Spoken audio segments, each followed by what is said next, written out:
नमस्ते विद्यार्थी मित्रांनो, या व्हिडिओमध्ये आपण प्रॅक्टिस सेट 7.1 अभ्यासणार आहोत आणि हा व्हेरिएशनवर आधारित आहे आणि हा जो 7.1 आहे हा डायरेक्ट व्हेरिएशनवर आधारित आहे. म्हणजे या प्रॅक्टिस सेटमध्ये डायरेक्ट व्हेरिएशनशी संबंधित सर्व क्वेश्चन्स आहेत. Question 1, write the following statements using the symbol of a variation. आता सिम्बॉल ऑफ व्हेरिएशन कोणता आहे? हे लेटर अल्फा, तुम्हाला सगळ्यांना माहीत आहे. 1. The circumference C of a circle is directly proportional to its radius. म्हणजे C circumference is directly proportional to the radius. मग कसं लिहिणार? हे सिम्बॉलचा यूज करून C हे अल्फा साइन आणि R आणि याचं रीडिंग कसं करतो आपण? C is directly proportional to R. Circumference is directly proportional to the radius of the circle.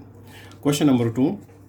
Consumption of petrol L in a car and distance traveled by that car D are in direct variation. म्हणजे petrol, the consumption of petrol this L is directly proportional to the D. Directly proportional to D. हे याप्रमाणे आपण लिहिणार आहोत. आता question number 2. Complete the following table considering that the cost of apple and their number are in a direct variation. आता इथे बघा, हे आपल्याला हे 3 क्वेश्चन सॉल्व करायचे आहेत आणि याच्यामध्ये काय डायरेक्ट व्हेरिएशन आहे. बघा, नंबर ऑफ ॲपल्स, इथे नंबर ऑफ ॲपल्स दिलेत and cost of the apple वायमध्ये दिली आहे आणि याच्यामध्ये काय आहे? डायरेक्ट व्हेरिएशन आहे आणि ह्या व्हॅल्यूज आपल्याला फाइंड आउट करायच्या आहेत. आता बघा, x number of apples is directly proportional to y cost of the apple, हे तुम्हाला माहीत आहे. मग आपल्याला काय करायचं लागेल? के काढावं लागेल, constant of a variation. X equals to k y, x equals to k y. याच्यामध्ये के काय आहे? K is a constant, k is a constant किंवा त्याला काय म्हणतात? Constant of a variation. आता मग केचे व्हॅल्यू काढायची असेल. आता किती येईल? के इक्वल्स टू, बघा इथे पहिल्या याच्यामध्ये घेऊयात, इथे हे गिवनमध्ये आहे x equals to 1 and y equals to 8. X equals to 1 and बघा x equals to 1, y equals to 8. Number of apples 1, cost of apple 8. Therefore आता इथे व्हॅल्यूज टाकूयात. ह्या x equals to k y यामध्ये एक्स किती आहे?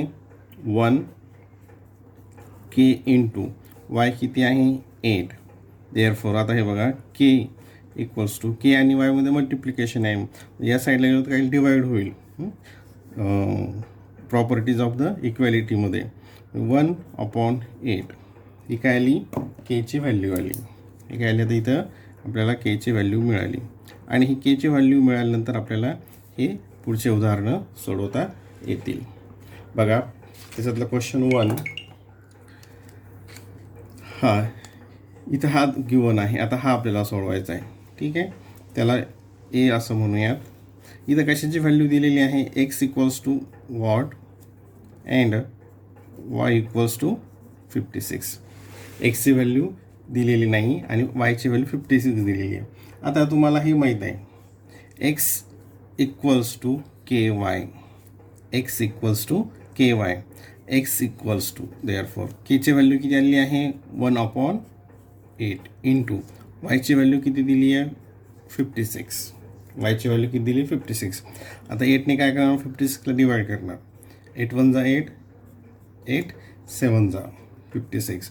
Therefore x equals to 7, x equals to 7.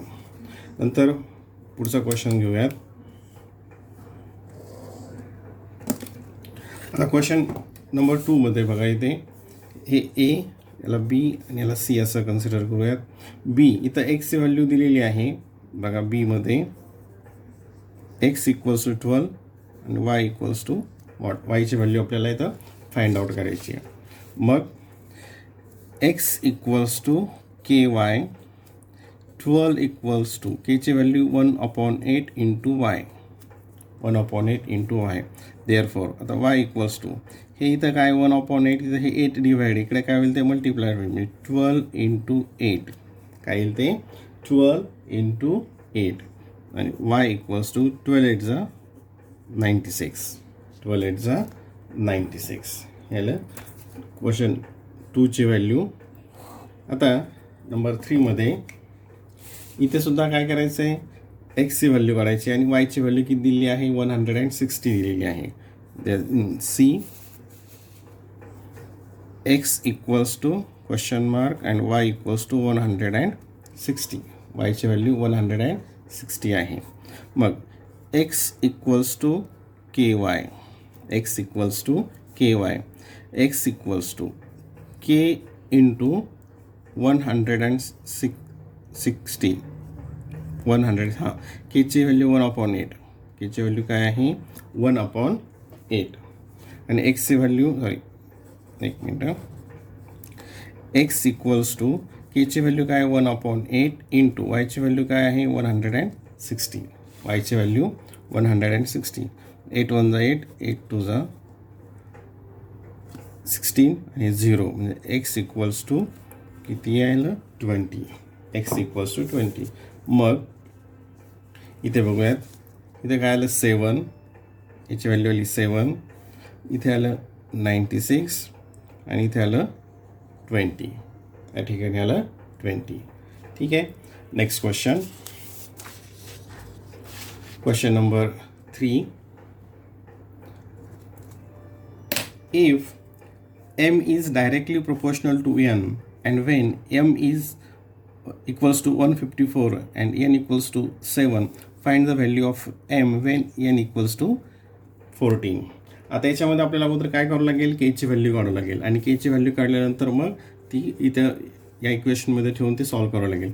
पहिल्यांदा काय दिलं आहे, m is directly proportional to n, m is directly proportional to n, therefore काय येईल मग m equals to k n, m equals to k N.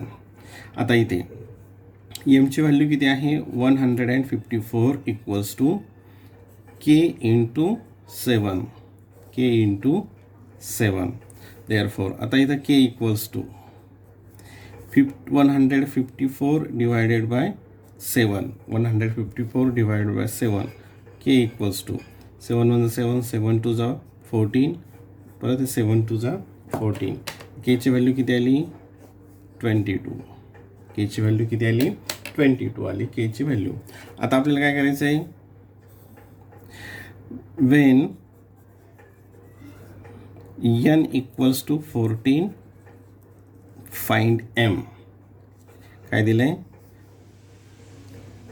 n equals to 14 आणि काय find out करायचं आहे, m फाइंड आउट करायचं आहे. बघा आता मग m equals to k n, m equals to k n, m equals to केची व्हॅल्यू किती आली 22 इंटू आणि n किती दिलेलं आहे 14, किती दिलेलं आहे 14, इक्वल्स टू 14 2 = 28, कॅरी 2, 14 2 = 28 प्लस 30, याला ते 308, m इक्वल्स टू 308 ही आली mची व्हॅल्यू. Question number 4.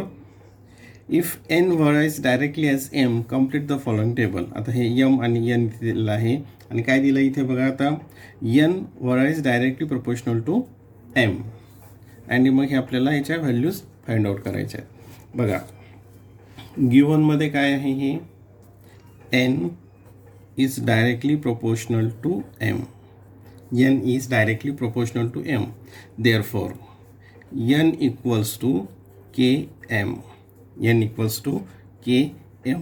आता इथे एका ठिकाणी दिलेलं आहे, ही व्हॅल्यूवरून आपल्याला काय करायचं, केची व्हॅल्यू काढायची. याच्यावरून काय करावं आपण, केची व्हॅल्यू काढूया. तर n किती आहे 12, के इंटू आणि इथे m किती आहे 3, इथे m किती आहे 3, देअरफॉर के इक्वल्स टू हे के 3 इथे काय मल्टिप्लाय, इकडे काय डिवाइड होईल, म्हणजे 12/3, 12/3 आणि के इक्वल्स टू 3 4 = 12, म्हणजे केची व्हॅल्यू काय आली या ठिकाणी 4 आली, केची व्हॅल्यू आली 4. आणि या माहितीवरून आपल्याला काय करायचं, आता पुढचे तिन्ही व्हॅल्यूज फाइंड आउट करायच्या की ज्या इझी आहेत.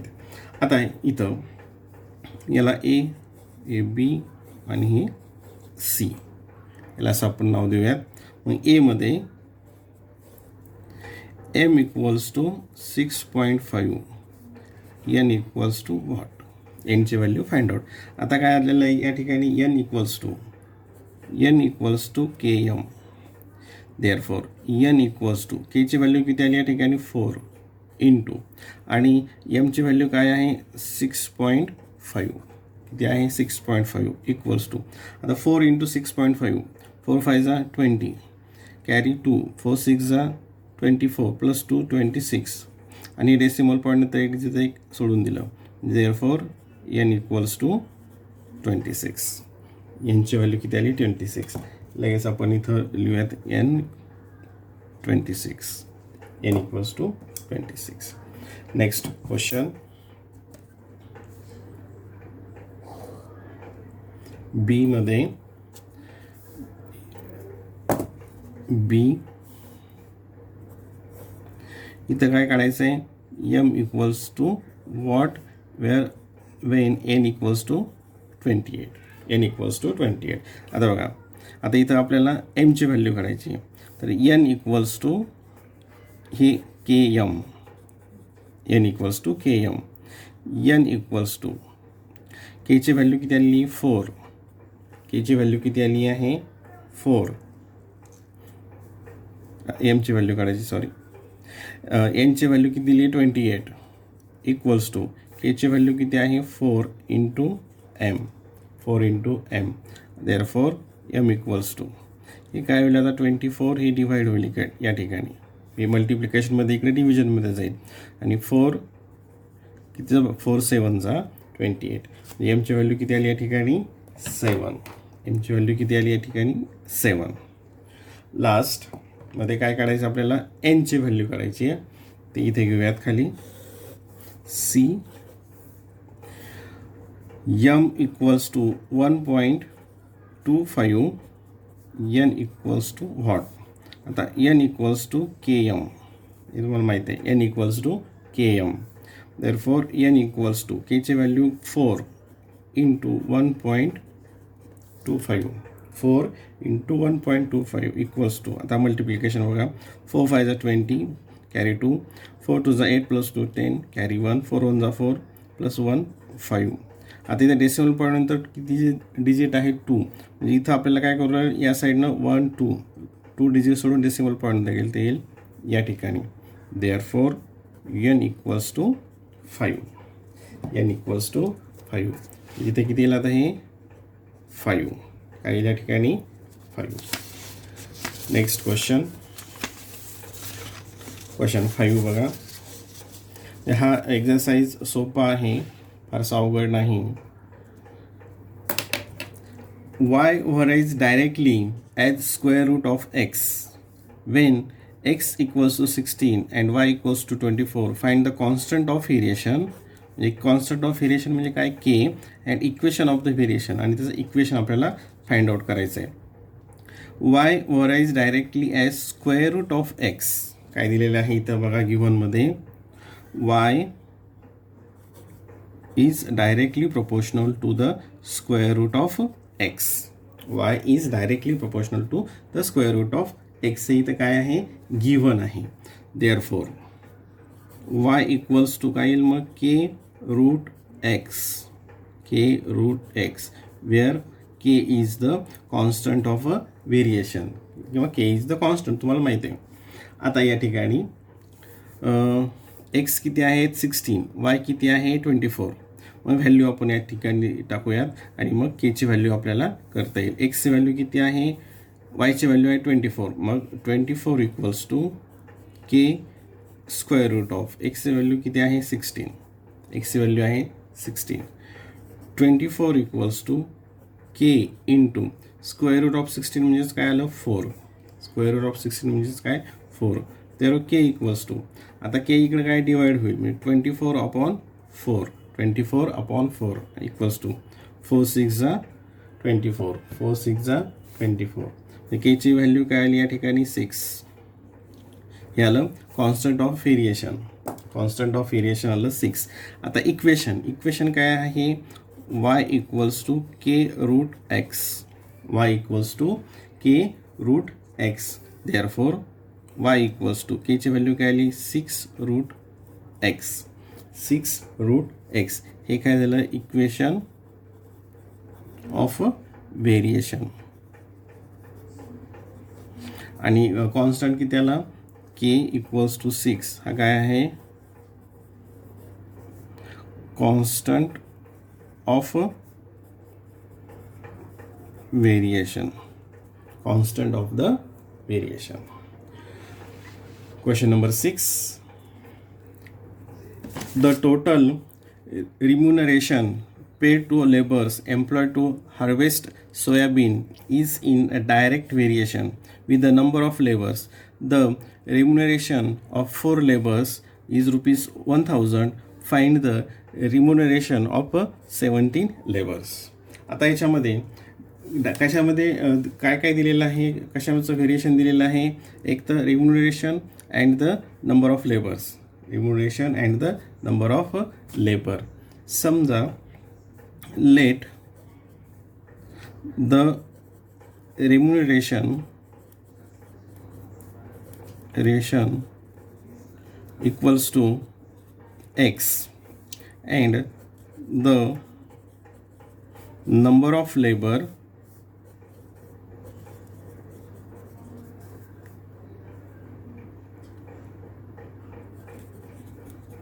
equals to y. The remuneration equals to x and the number of labor equals to y. मग काय होईल, आपण कसं लिहिणार, हे कशामध्ये आहे, x is directly proportional to y, x is directly proportional to y. Therefore x equals to ky, therefore x equals to ky. आता इथे सुरुवातीला आपल्याला काय दिलेलं आहे, लेबर्स दिलेले आहेत आणि त्याचं रिम्युनरेशन किती आहे 1000.